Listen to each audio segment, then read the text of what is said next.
নমস্কার, আমার বাংলা সংবাদে আমি আলপনা আপনাদের স্বাগত জানাচ্ছি। প্রথমে সংবাদ শিরোনাম।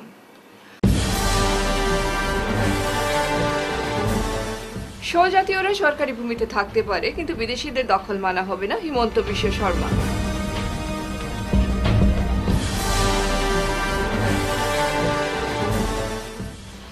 বন্যার জলে ভাসছে এলাকা, তবু গঙ্গামাকে পুজো করলেন সাব ইন্সপেক্টর।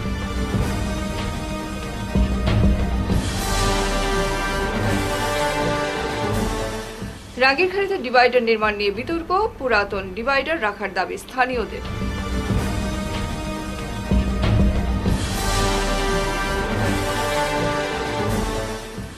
হাইলাকান্দিতে পুলিশ অভিযানে গ্রেফতার ২৭ চোর, উদ্ধার বিপুল সামগ্রী।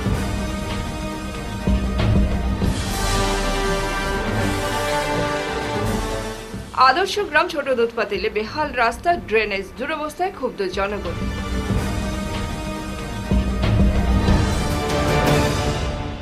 এবারে বিস্তারিত আমার বাংলা। অসমের মুখ্যমন্ত্রী হিমন্ত বিশ্ব শর্মা শনিবার এক বিবৃতিতে বলেন, স্বদেশীয় বা স্বজাতীয় মানুষেরা যদি অনুমোদিতভাবে সরকারি ভূমিতে বসবাস করে, তবে রাজ্য সরকার সেটিকে দখল বা অনাধিকার প্রবেশ হিসেবে গণ্য করে না। তবে যেসব মানুষ বাংলাদেশ থেকে এসেছে বা যাদের নাগরিকত্ব সন্দেহজনক, তাদের ক্ষেত্রে কড়া পদক্ষেপ নেওয়া হবে বলে স্পষ্ট জানিয়ে দেন মুখ্যমন্ত্রী। একটি বিজেপির কর্মসূচির সাইডলাইনে গুয়াহাটি প্রেসকে মুখ্যমন্ত্রী জানান, দুই ধরনের দখল আছে। যদি স্বজাতীয়রা বসবাস করে তাহলে সেটিকে আমরা দখল বলি না, কিন্তু যারা বাংলাদেশ থেকে এসেছে কেবল তাদের ক্ষেত্রে সেটিকে দখল হিসেবে ধরা হবে। এই মন্তব্যটি আসে ঠিক সেই সময়ে যখন গোলাঘাট জেলায় প্রায় ১১,০০০ বিঘা ১৫০০ হেক্টরের কাছাকাছি বন্যভূমি থেকে কথিত অনুপ্রবেশকারীদের উচ্ছেদের জন্য একটি বড়সড় অভিযান শুরু করেছে প্রশাসন। শর্মা বলেন, যেসব জায়গায় বিদেশি এবং সন্দেহজনক নাগরিকেরা বসবাস করছে সেখানে আমরা উচ্ছেদ অভিযান চালাবো। এটাই আমাদের লক্ষ্য এবং আমরা সেই পথেই এগুচ্ছি। গত ২৫ জুলাই মুখ্যমন্ত্রী বলেছিলেন, রাজ্যের সমস্ত ভিজিআর, গ্রামীণ চড়াই ভূমি, পিজিআর, পেশাগত চড়াই ভূমি, সত্র, নামঘর, বনভূমি এবং অন্যান্য সরকারি ভূমি ধাপে ধাপে দখলমুক্ত করা হবে। তিনি দাবি করেন, গত ৪ বছরে সরকার প্রায় ১.২৯ লক্ষ বিঘা ৪২,৫০০ একরেরও বেশি জমি দখলমুক্ত করেছে, কিন্তু এখনো প্রায় ২৯ লক্ষ বিঘা ৯.৫ লক্ষ একরেরও বেশি জমি দখলের অধীনে রয়েছে। তার দাবি, এই জমির অধিকাংশই অবৈধ বাংলাদেশি এবং সন্দেহজনক নাগরিকদের দখলে রয়েছে। যে বাংলাদেশের পৰা অহা মিয়াৰ কাগজ চাব লাগে, আমাৰ মানুহৰ কাগজ কিয় চাব লাগে? আমার কাগজ চাব লাগে নেকি? আমি ইয়াতে জন্মিছো, ইয়াতে মরিম, আমি কলেকে যাম? আমার কাগজ চাব লাগে বাংলাদেশের পৰা অহা মিয়াৰ, আমার অসমীয়া, বঙালী, নেপালী, গুৰ্খা, আমার মানুহৰ কাগজ, জনজাতীয় লোকৰ কাগজ, বড়ো ৰাভা মানুহৰ কাগজ, শৰণীয়া কছাৰী কাগজ, বৰ্মন কছাৰী কাগজ, মদাহীৰ কাগজ, কোচ ৰাজবংশীৰ কাগজ চাই আমি কি কৰিম? আমিতো ইয়াতে জন্মিছো, ইয়াতে মৰিব লাগিব। কিন্তু পাৰিলে বাংলাদেশৰ পৰা অহা মিয়াখিনিক ধাক্কা দি বাংলাদেশলৈকে ঘূৰাই পঠাব লাগে। হয়নে নহয়? হয়নে নহয়? এতিয়া উচ্ছেদ ক'ত হ'ব লাগে? গৰুখুটিত উচ্ছেদ হ'ব লাগে, গোৱালপাৰাত উচ্ছেদ হ'ব লাগে, আমাৰ উৰিয়াম ঘাটত উচ্ছেদ হ'ব লাগে। আৰু তেনেকুৱা উচ্ছেদ কৰবাত যদি বিটিআৰতো দৰকাৰ হ'ব লাগে, কিন্তু অসমীয়া, বঙালী, নেপালী, আমাৰ গুৰ্খা, আমাৰ জনজাতীয় লোকসকলক আমি মাটিৰ 100% অধিকাৰ আমি দিব লাগে। আৰু যেতিয়া বিটিআৰৰ 26টা জনগোষ্ঠী, বড়োৰ পৰা আৰম্ভ কৰি আমাৰ ৰাভা, শৰণীয়া কছাৰী, মদাহী, বৰ্মন কছাৰী, আমাৰ অসমীয়া ভাষী, গুৰ্খা ভাষী, হিন্দী ভাষী, বঙালী ভাষী, আমাৰ সকলোৱে যেতিয়া সমান অধিকাৰ পাব, এইখন বিটিআৰ অসমৰ ভিতৰতে আটাইতকৈ বিকশিত অঞ্চললৈকে ৰূপান্তৰ হ'ব। প্রয়াগরাজ থেকে একটি আবেগঘন ভিডিও ভাইরাল হয়েছে, যেখানে দেখা যাচ্ছে সাব ইন্সপেক্টর চন্দ্রদীপ নিষাদ নিজের বাড়ির দোরগোড়ায় পৌঁছে যাওয়া গঙ্গার বন্যার জলে পুজো করছেন। ভাইরাল হওয়া এই ভিডিওটিতে দেখা যায় তিনি শ্রদ্ধাভরে গঙ্গার জলে দুধ ও ফুল নিবেদন করছেন এবং জলমগ্ন এলাকায় দাঁড়িয়ে গঙ্গা মাইয়া বলে আহ্বান করছেন। প্রকৃতির এই মহাশক্তিকে পূজনীয় মায়ের রূপে বরণ করে নিচ্ছেন তিনি, যদিও সেই জলই তার বাড়ির চৌখাটে এসে পৌঁছেছে। বর্তমানে এলাহাবাদ হাইকোর্টের এক সম্মানীয় বিচারপতির পিএসও হিসেবে দায়িত্ব পালন করেছেন চন্দ্রদীপ নিষাদ। তিনি ভিডিওটি নিজেই ইনস্টাগ্রামে পোস্ট করেন এবং একটি হৃদয়স্পর্শী ক্যাপশন লেখেন, আজ সকালে কাজে বের হওয়ার সময় মা গঙ্গা আমাদের আশীর্বাদ দিলেন, তিনি আমাদের দৌড়গোড়ায় এসে পৌঁছালেন, আমরা তাকে শ্রদ্ধা ও প্রণাম নিবেদন করলাম, জয় গঙ্গা মাইয়া। নেট দুনিয়ার ভিডিওটি ভাইরাল হতে হাজারো মানুষ তার এই আচরণে কুর্নিশ জানিয়েছেন। অনেকেই বলেছেন এটি ভারতীয় সংস্কৃতি ও বিশ্বাসের এক জীবন্ত প্রতিফলন। जय गंगा मैया की, जय गंगा मैया की, जय गंगा मैया की। मत्थन हो गया माँ मेरे दरवाजे पे दस्तक देने आशीर्वाद देने हैं। जय गंगा मैया, जय गंगा मैया, जय गंगा मैया, जय गंगा मैया। धन्य हो गया माँ तेरा चरण मेरे घर पर आने हुआ, आपका आशीर्वाद प्राप्त हो। जय गंगा मैया की, जय गंगा मैया, जय गंगा मैया, जय गंगा मैया। तेरा पावन चरण मेरे घर पर आगमन हुआ माँ, मैं धन्य हो गया, आपका आशीर्वाद मिला माँ। जय माँ।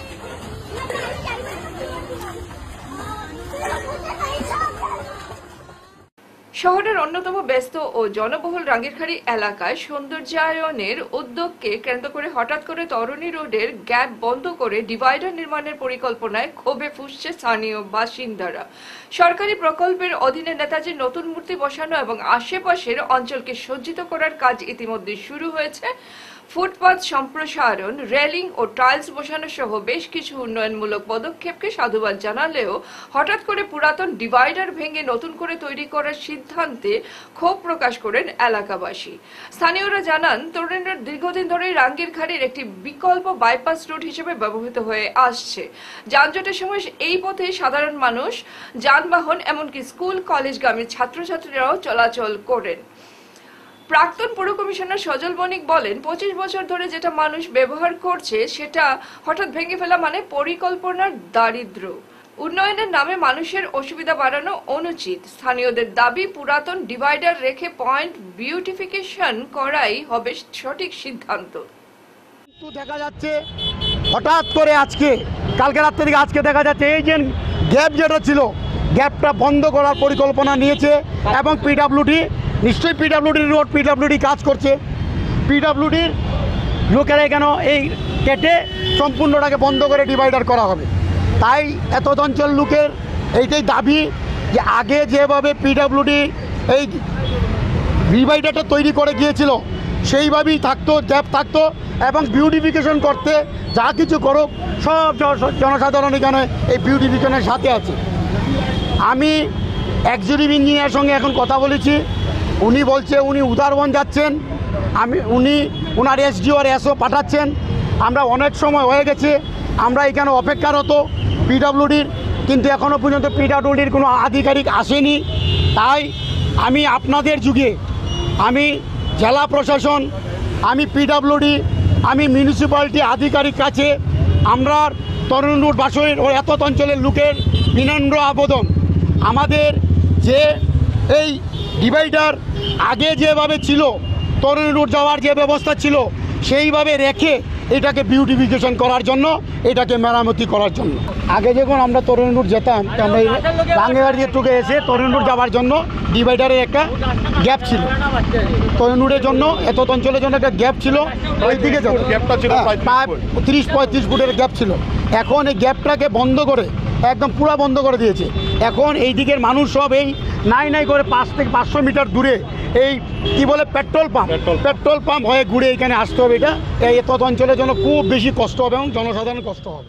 জেলা জুড়ে চুরির ঘটনার জেরে হাইলাকান্দি পুলিশ অভিযান চালিয়ে একসাথে 27 জন চোরকে গ্রেফতার করতে সক্ষম হয়েছে। জেলার বিভিন্ন থানায় গত কয়েক সপ্তাহ ধরে একাধিক চুরির অভিযোগ জমা পড়ছিল। এরপর শুক্রবার দিনভর জেলায় একাধিক স্থানে অভিযান চালিয়ে চুরি হওয়া 2টি গাড়ি, মোবাইল ফোন, ইলেকট্রনিক্স সামগ্রী ও গৃহস্থালির মূল্যবান জিনিস উদ্ধার করা হয়েছে। ধৃতদের শুক্রবার রাতে বিভিন্ন থানা থেকে এনে জেলা সদর দপ্তরে রাখা হয় এবং পরে আদালতের নির্দেশে তাদের কারাগারে পাঠানো হয়। পুলিশ প্রশাসন জানিয়েছে, অপরাধ দমন ও শান্তি শৃঙ্খলা বজায় রাখার জন্য এই অভিযান চালানো হয়েছে এবং ভবিষ্যতেও এমন অভিযান অব্যাহত থাকবে। সাধারণ মানুষের মধ্যে পুলিশের এই পদক্ষেপ স্বস্তির বাতাবরণ সৃষ্টি করেছে। আপোনালোকে ঠিকেই শুনিছে, যোৱাকালি এছপিচন নিৰ্দেশত আমি হাইলাকান্দিৰ 7টা থানা এৰিয়াত একেলগে চোৰৰ এগেইনষ্টত ড্ৰাইভ চলাইছিলোঁ আৰু গোটেই ড্ৰাইভটোত আমি 27জন চোৰ একে সময়তে কৰায়ত্ব কৰিবলৈ সক্ষম হওঁ আৰু তেওঁলোকক এৰেষ্ট কৰি ফৰৱাৰ্ড কৰা হৈছে। তেওঁলোকৰ এৰেষ্ট কৰাৰ পিছত তেওঁলোকৰ ঘৰ চাৰ্চ কৰাৰ পিছত আমি 2খন গাড়ী, বিভিন্ন লোহাৰ সামগ্ৰী, বেটাৰী, ইনভাৰ্টাৰ আৰু ঘৰ বনোৱা নিৰ্মাণ হোৱা বহুতো সামগ্ৰী তাৰ যায় তেওঁলোকৰ পৰা আমি উদ্ধাৰ কৰোঁ আৰু তেওঁলোকৰ পৰা এই চুৰি কাৰ্যত ব্যৱহাৰ হোৱা দাও, কটাৰী, বিভিন্ন টুলছ এইবিলাক তেওঁলোকৰ পাওঁ।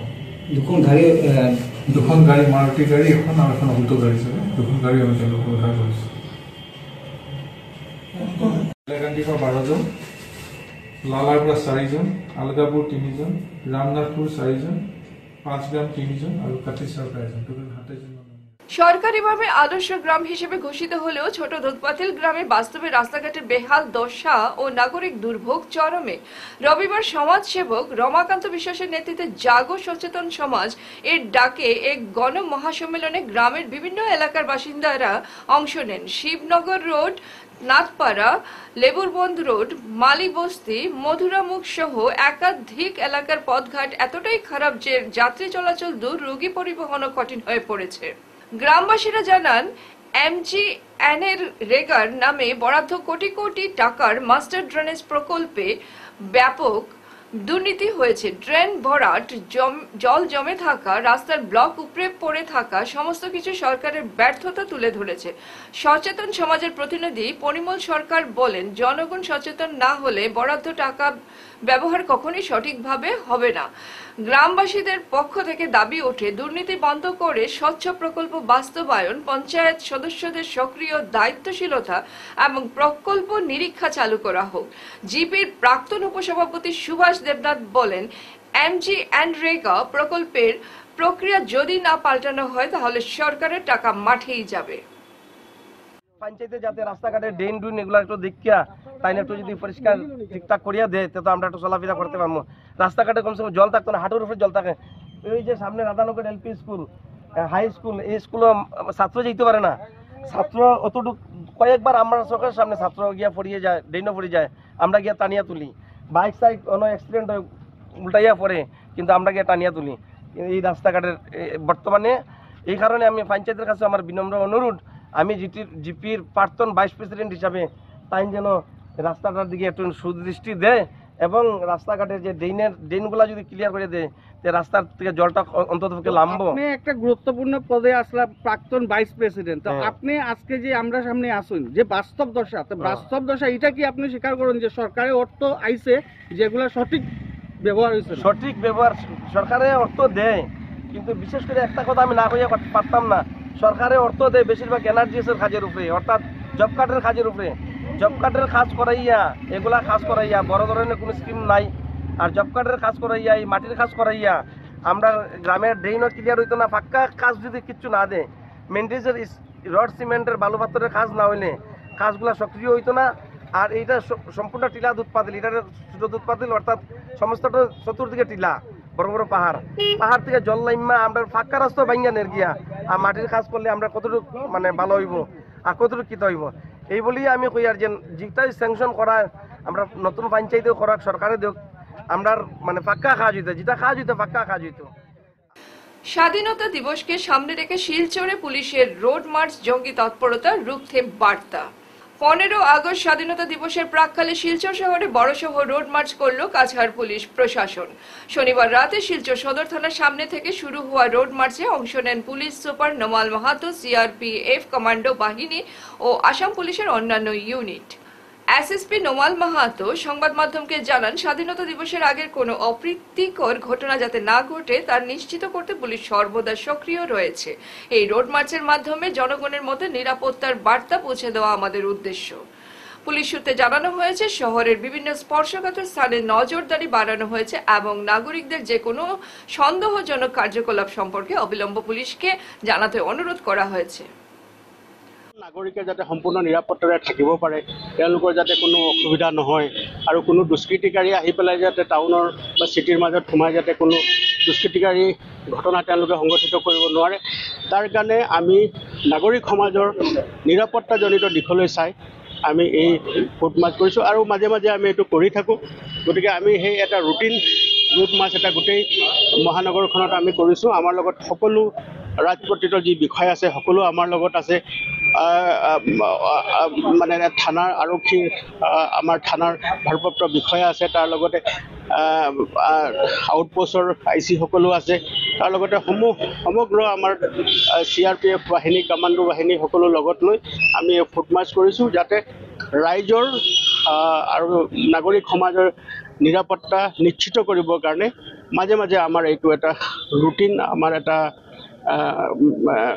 ৰুট মাৰ্চ, আৰু সেইটো আমি মাজে মাজে কৰি থাকোঁ আৰু তাৰে অংশস্বৰূপে আজি আমি এইটো কৰিছোঁ আৰু এইটো আমাৰ চলি থাকিব। আজি সমগ্ৰ জিলাখনতে প্ৰতিটো থানাতে এই ৰুট মাৰ্চ আজি আমি পালন কৰিছোঁ আৰু যাতে ৰাইজে শান্তি শৃংখলাৰে থাকিব পাৰে, তেওঁলোকৰ মাজত যাতে কোনো দুষ্কৃতিকাৰী লোক যেনে চুৰি কৰা কাৰ্য বা এনেকুৱা ধৰণৰ যি অপৰাধজনিত ঘটনা সংঘটিত কৰিব পৰা যিবিলাক উপাদান আছে, সেইবিলাক ঠাউকতে আহি সোমাই যাতে কোনো ধৰণৰ এনেকুৱা ঘটনা সংঘটিত কৰিব নোৱাৰে, তাৰ কাৰণে আমাৰ এই যি আমাৰ এটা পদ সঞ্চালন আমি গোটেই মহানগৰখনৰ লগতে সমগ্ৰ জিলাখনতে আজি এইটো আমি কাৰ্যকৰী কৰিছোঁ। উমেদ ভবনের আদলে প্যান্ডেল, শিলচরের আপনজন পূজার বিভিন্ন মাত্রা। শিলচরের বিলপার শঙ্কর দিঘির পারে আপনজন সার্বজনীন দুর্গাপূজা কমিটি এবছর তাদের 8ম বর্ষে পূজা উদযাপনে আনছে নতুন চমক। রবিবার এক সাংবাদিক সম্মেলনে পূজা কমিটির উপদেষ্টা বিশ্বজিৎ দত্ত চৌধুরী ও সম্পাদক রঞ্জয় রায় জানান, তাদের প্যান্ডেল তৈরি হচ্ছে রাজস্থানের ঐতিহাসিক উমেদ ভবন প্রাসাদের আদলে। প্যান্ডেল, লাইটিং এবং প্রতিমা সবকিছুতেই থাকবে অনন্যতা। পূজার সময় নিয়ম মেনে সনাতনী ভাব বজায় রেখে সকল ধর্মপ্রাণ ভক্তদের জন্য উন্মুক্ত থাকবে। তৃতীয়ার দিন হবে প্যান্ডেল উদ্বোধন। কমিটির পক্ষ থেকে সভাপতি পরিমল পাল, কোষাধ্যক্ষ নবেন্দু পাল, তুহিন পাল প্রমুখ সদস্যরা জানান, এই পূজা শুধু ধর্মীয় অনুষ্ঠান নয়, সামাজিক সম্প্রীতিরও প্রতীক। আমরা সকলে অংশগ্রহণে এক প্রাণবন্ত উৎসব করতে চাই। সাংবাদিক কনফারেন্সে বরাক উপত্যকার সব স্তরের মানুষের অংশগ্রহণের আহ্বান জানানো হয়েছে। অল্প বাজেটে পূজা করা যায়, এই বাজেট, আমাদের বাজেট কিন্তু সাংঘাতিক কিছু না, অনেক অনেক টাকার এই উপত্যকায় অনেক অনেক বিগ বাজেটের পূজা হয়। উপচে পড়া ভিড় এই এলাকায় হয়। আমাদের যে কর্মকর্তারা যারা আছেন এখানে, দেখবেন এখানে যারা আছেন সবাই সেক্রেটারি, প্রেসিডেন্ট, সবাই কর্মকর্তা, হয়তো বরিষ্ঠ আছেন, কেউ সিনিয়র, কেউ জুনিয়র হতে পারে, তো সবাই আপন মনে কাজ করে, নিজের বলে সেটাকে সামাল দিয়ে নিয়ে, এবং এবছর হয়তো বা পঞ্চমী থেকেই, তৃতীয়া থেকে এবার আমাদের তৃতীয়ার দিনে উদ্বোধন হবে। এবং আমরা সময়ে সময়ে, এই প্রথম আপনারা আজকে আমরা আহ্বান জানিয়ে আছি আপনাদেরকে, সময়ে সময়ে আমাদের দুর্গা প্রতিমা রূপরেখা কি হবে তা আপনাদেরকে আমরা জানাবো। আমরা দুর্গাপুজোর ঠিক প্রাক মুহূর্তে, একেবারে ঠিক প্রাক মুহূর্তে, মহালয়ার পরবর্তী পর্যায়ে আবার আপনাদেরকে আহ্বান জানাবো এখানে এসে আমাদের যে শারদ উৎসব উপলক্ষে যে পরবর্তী পর্যায়ের আমাদের চিন্তাধারা কি, ঠিক সময়ে সময়ে আপনারা যারা আপনাদের পত্রপত্রিকা এবং বুদ্ধিজীবী ছেলে যারা তুলে ধরেন। আমি আমাদের প্রাক্তন পুর কমিশনার রঞ্জন রায় এবং আপনজন ক্লাবের বরিষ্ঠ এক কর্মকর্তা, ওনাকে আমি যেটুকু বললাম তার বাকি যেটুকু অংশ আছে তা বলার জন্য অনুরোধ করছি। আগামী 10 আগস্ট নাটক আইজো আন্ধাইর এর 50তম অভিনয় মঞ্চস্থ করতে যাচ্ছে সংগঠন দশরূপক। দশরূপক সাংস্কৃতিক সংস্থার উদ্যোগে আগামী 10 আগস্ট নাটক আইজো আন্ধাইর এর 50তম অভিনয় শিলচরে অনুষ্ঠিত করার পরিকল্পনা হাতে নিয়েছে। রবিবার আয়োজিত এক সাংবাদিক সম্মেলনে বক্তব্য রাখতে গিয়ে সংস্থার কর্মকর্তারা জানান, অভিনেতা অশোক দত্তের স্মরণে বিশেষ নাট্যসন্ধ্যা স্থানীয় বঙ্গভবনে 10 আগস্ট বিকেল 6:30 অনুষ্ঠিত হবে। স্থানীয় উপভাষায় রচিত নাটক আইজো আন্দাইর এর 50তম অভিনয়ের বরাক উপত্যকার প্রান্তিক মানুষের জীবনযুদ্ধের আখ্যান জড়িত রয়েছে। এছাড়াও প্রয়াত অভিনেতা অশোক দত্তের বিষয়ে নির্মিত একটি তথ্যচিত্র সহ মঞ্চে পরিবেশিত হতে যাওয়া আইজো আন্দাইর এর অভিনেতা ও অভিনেত্রীদের সংবর্ধনা প্রদান করে সম্মানিত করবেন উদ্যোক্তারা। অনুষ্ঠানকে সুন্দর ও সাফল্যমণ্ডিত করতে সকলের উপস্থিতি ও সহযোগিতা কামনা করেছেন দর্শকের সদস্যরা। আমরা আইজো আন্দারের 50তম রজনী উদযাপন করতে চলেছি। এটা আমাদের এক সংস্থার ঐতিহাসিক দিন। এই নাটকের মূল চরিত্রে যিনি ছিলেন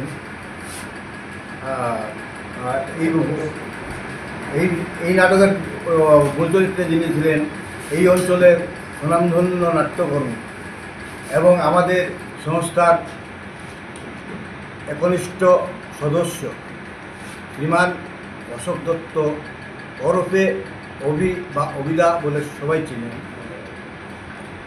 উনি গত বছর আমাদের ছেড়ে পরলোকে পাড়ি দেন। তাই ওনার স্মরণে আমরা এই আইজো আন্দার নাটকের 50তম রজনী উদযাপন করছি। যেহেতু 50তম রজনী এবং অশোক দত্ত স্মরণে এই নিয়ে আমরা কয়েকটি অনুষ্ঠান কর্মসূচি 90 সালে আমরা প্রথম এই নাটকটি মঞ্চস্থ করি। অনেক প্রতিকূলতা, অনেক প্রশ্নের সম্মুখীন হয়েছিলাম আমরা এই নাটকটি শুরু করার সময়। কারণ এই প্রথম এই অঞ্চলে এই উপত্যকার উপভাষা নিয়ে কোনো নাটক মঞ্চস্থ হয়েছিল তখন। অনেকে প্রশ্ন রেখেছিলেন যে এটা কোনো সমস্যা তৈরি হবে কিনা, কারণ আমাদের প্রতিনিয়ত আমাদের ভাষা নিয়ে আমাদের লড়াই করতে হয়। এখানে উপভাষাকে প্রাধান্য দিলে যদি একটা আমাদের যে সংস্কৃতিতে আঘাত আসতে পারে না, তা আমরা বলেছিলাম প্রতি প্রান্তেই প্রতিটি ভাষার উপভাষা থাকে। এরকম আমাদের একটি উপভাষা, যেমন পশ্চিমবঙ্গে অনেকগুলো উপভাষা আছে। মিজোরাম রাজ্যের থাইপং নামক স্থানে এক সড়ক দুর্ঘটনায় প্রাণ হারালেন কাছাড়ের পূর্ব গোবিন্দপুর 2য় খণ্ডের মমিনুর রহমান বরবুইয়ার পুত্র কবির হোসেন বরবুইয়া। বয়স আনুমানিক 45 বছর। পেশায় এক্সকেভেটর চালক কবির হোসেন বরবুইয়া মাত্র 3 দিন পূর্বে বাড়ি থেকে সেখানে গিয়ে কাজে যোগদান করেন। গোদারা কনস্ট্রাকশন কোম্পানির এক্সকেভেটর চালাতেন হতো এই চালক। আজ রবিবার সকালে মিজোরামের থাইপং নামক স্থানে এক্সকেভেটরটি দুর্ঘটনার কবলে পড়ে। এক্সকেভেটর এর নিচে পড়ে তার দেহ ছিন্নভিন্ন হয়ে যায়। এতে ঘটনাস্থলে মৃত্যু ঘটে চালকের। ঘটনার খবর পেয়ে সেখানকার পুলিশ ঘটনাস্থলে পৌঁছে মৃতদেহ উদ্ধার করে ময়নাতদন্তের জন্য স্থানীয় হাসপাতালে নিয়ে যায়। অন্তত সহজ, নম্র, ভদ্র স্বভাবের এই যুবকের মৃত্যুর খবর আসতেই গোবিন্দপুর এলাকায় শোকের ছায়া নেমে আসে। অগণিত মানুষ মৃতদেহ বাড়িতে নিয়ে আসার অপেক্ষায় রয়েছেন। হতচালক মৃত্যুকালে রেখে গেছেন বৃদ্ধ পিতা, স্ত্রী, এক শিশুপুত্র, এক কন্যা। আপনি কি আজকের খবর ঠিক সময়ে চাইছেন? মিস করবেন না। আমার বাংলা নিউজ নিয়ে হাজির রাত 9টা ও 10টায় সরাসরি আপনার কাছে, আপনার কানে। দেশের রাজনীতি, অর্থনীতি, শিক্ষা, বিনোদন, খেলাধুলা সবকিছু একসাথে এক জায়গায়। আর সময় মিস হলেই কি হবে, নিশ্চিন্ত থাকুন। পুনঃপ্রচার পেতে পারেন পরের দিন সকাল 9টা, 10টা, 11টা, দুপুর 12:30 ও বিকেল 3টায়। বিজ্ঞাপন বা আপনাদের সংবাদ প্রকাশের সুযোগ নিতে যোগাযোগ করুন 9435070039 অথবা 7002745927 এই নম্বরে। শেষ করার আগে বিশেষ বিশেষ খবর আরো একবার। স্বজাতীয়রা সরকারি ভূমিতে থাকতে পারে, কিন্তু বিদেশিদের দখল মানা হবে না, হিমন্ত বিশ্ব শর্মা।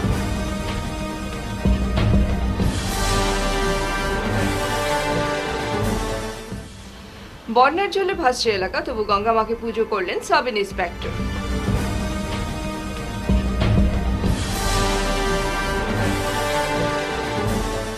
রাঙ্গিরখাড়িতে ডিভাইডার নির্মাণ নিয়ে বিতর্ক, পুরাতন ডিভাইডার রাখার দাবি স্থানীয়দের।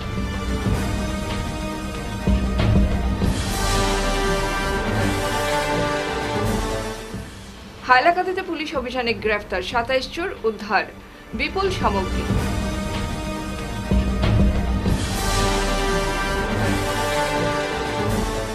আদর্শ গ্রাম ছোট দুধপাতিলে বেহাল রাস্তা, ড্রেনেজ, দুরবস্থায় ক্ষুব্ধ জনগণ।